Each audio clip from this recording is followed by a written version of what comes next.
everyone, this is Tamara, your courtroom companion. Have you ever wanted to know if the person you're involved with or the person in your life is a narcissist?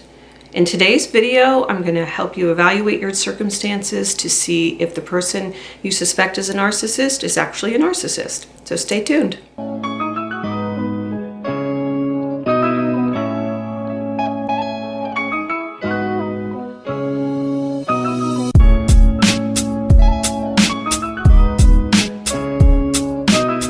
Welcome to my channel. This is where we talk about narcissism, family court, and custody. Please do read my disclaimer below, as none of what I say here should be taken as professional advice. So do read that below. And as a reminder, I'm going to invite you to subscribe and to hit that bell notification below so that you'll be notified when I upload my videos. And if any of the material I share here today resonates with you and you'd like to work one-on-one with me as a coach, I do offer that, and I offer a free discovery call, so do check out that link below. So let's get right into this. So if you are involved with someone, whether that's intimately or in any other relationship, and that relationship is filled with a lot of chaos and confusion, that might be one factor that would show that that person is a narcissist. Narcissists love to create chaos and confusion so they can watch the destruction in the emotions of the people around them. They do love to sit back and kind of see the destruction that they cause. And so if your relationship in any way is filled with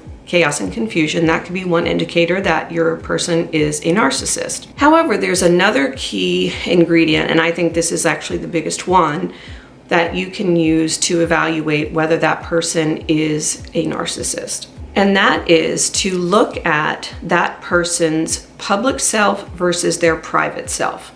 That is like one of the main ways to see if that person is a narcissist. So throughout the rest of this video, I'm going to refer to that person as a partner, but you can replace partner with sibling, boss, however, but I'm just going to use it as partner, but it means any relationship with someone who you suspect is a narcissist. So I want you to think back over the last couple of months or past years and just kind of evaluate your circumstances and think about whether or not people in your life have said to you, wow, you really got a good one. Wow, how did you find this person? Wow, he's so great, or she's so great.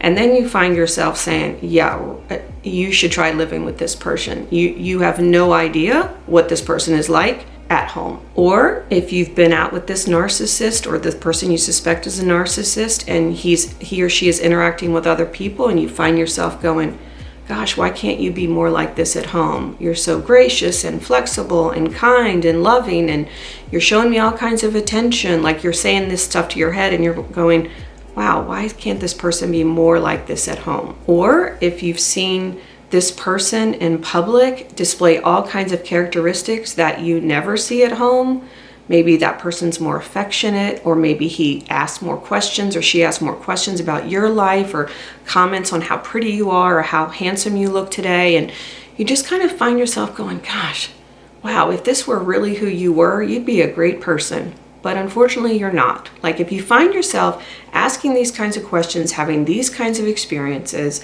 it's likely that you're involved with a narcissist. I'm going to tell you a story. I was at church. This was years ago when I was involved with a narcissist. And we used to go to church every Sunday, every Wednesday. We were there anytime the doors open. My ex was involved in all kinds of activities and ministries. And I used to say to myself, man, when we go in the church, I lose him. Like, he just goes off and it's like I don't even exist. You know, he just is all about getting that attention. And during this one service, we had a guest speaker, and my ex was somewhere in the building doing whatever he used to do. But I was sitting there by myself, which was fine. And there was a guest speaker, and the speaker was talking on the stage about, I think, something like being a good role model and having integrity. And this was during this time. There's just a lot of chaos going on at home with my ex, and as there always was, but I remember it being a particularly difficult time, more difficult than normal. And I was just there, and I felt like at peace just because I was sitting there on the pew by myself and I was listening to someone else other than my ex being on stage talking. And I just was like really taking in everything that this guy said. And he said something very profound to me, to everyone actually in the audience. He was speaking to the whole audience. And I just remember what he said was very profound. And he basically was given this example, and he said, when I'm up here talking about the love of Jesus and I'm talking about being a good person and having integrity, he said, I never want my wife and kids to be in the audience and not recognize who's talking on stage. And that just hit me like a ton of bricks. And it actually gave me words and a vocabulary to speak about what was happening in my life. I couldn't at that time in my life figure out the public versus private self with a narcissist. I didn't even really know much about narcissism, if anything, at this point.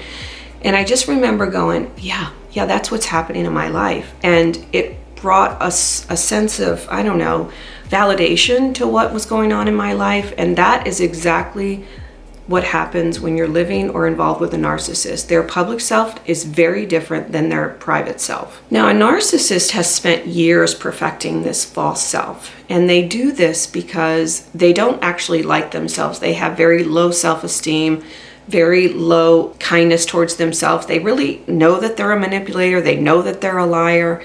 And so at some point, they developed this false self. And the research that I've seen shows that this was developed while they were in childhood. And it was a result of trying to alter their childhood experiences. Maybe they were trying to seek the love of a parent that they weren't getting. Like, you might find that a child might be willing to pretend to love sports in order to get the love of their father, or they might do piano lessons to get the love of their mother, but they don't like those things. And so they, at some point in their childhood, tried to alter their childhood experiences to get their needs met. And then they grew up with this false self, and they just perfected it over time. And they actually don't know, narcissists don't know that they have this false self. And as an adult, when they're displaying this false self, they're really trying to convince everyone else that they are a good human being, that they are kind, that they're like everybody else, and that they are empathetic and passionate and loving and caring. They know they are none of these things, but they're wanting others to believe that they are. And it's really this strange dynamic because they actually don't know that they're living this false self. All they know is they're trying to, again, get their needs met by pretending to be something that they're not. I actually saw a Dateline episode one time that really just brings this to light about how deep this false self can be. And this Dateline episode was about a man who was pretending to be a doctor. He even had a medical practice and was seeing patients. He fooled everyone. And I don't know how you do that, but they've perfected this image and this false construct of who they are, that they can literally become a doctor and see patients and they're not even doctors. And so while they're trying to pretend to be something else and to be kind and loving and compassionate, all those bad behaviors that they actually are doing, they project onto other people. And if you haven't seen my recent video on projection, I'm going to link it above and below, because that does talk about the purpose in that projection, and it's kind of related to this topic. So do check that out if you haven't already. And speaking about where this came from in childhood, I'm not sharing this as a way of making you feel sorry for them. I'm trying to share this as knowledge. Knowledge is power.